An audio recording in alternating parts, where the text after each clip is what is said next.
Hey Zelas, I know tonight is your sending off party from the Point Community Church after 14 years in New Jersey, and I want to let you know that I've been thinking about you guys a lot this past week, knowing that it's your last week in New Jersey, that you're preparing to move back to Atlanta.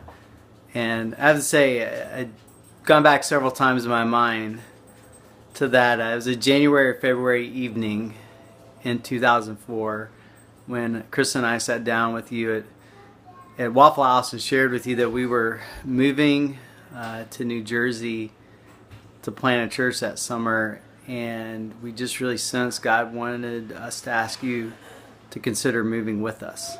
Just asking if you'd pray about it. And this summer, you all got married. A few weeks later, you transplanted your lives to New Brunswick and served shoulder to shoulder with us. Heard somebody once use this term, first followers, and how as a leader, how important first followers are to you, and they're when you have the sense of calling, a mission, or vision to do something. That first followers are the type of people that build your faith, because you have this strong sense that God's leading you to do something.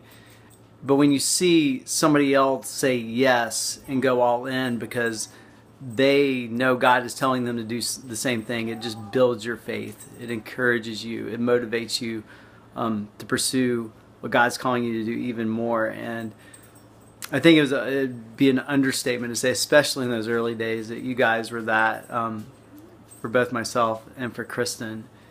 And even more than that, just being real friends to us over these years. I can honestly say that when we've needed to lean on people the most, you guys have been there shoulder to shoulder. You guys have been our just true inner circles, spiritual brother and sister in Jesus. And I can also say that there are times just where, as a young leader, figuring out, man, what it meant to lead a church and start a church, being able to look over to the side and just and know that people were with us all in, made such a difference, that you're willing to speak truth to me, encourage me, hold me accountable, pray for me, all those things. And I'm just so thankful. We're just so thankful for the continued friendship we have with you guys. I can't imagine where we'd be with as a family, if you guys haven't been part of our lives and aren't continuing to be a part of our lives. And I know these last 14 years have been really fruitful.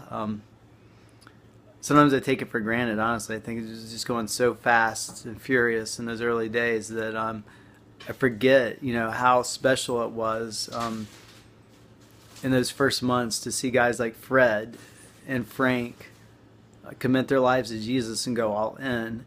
And it's been encouraging over these last 7 years I've been gone, just to know that there's such solid leaders that are living out the gospel to the Brunswicks, and they're discipling people, that are modeling what it means to be a family that loves Jesus.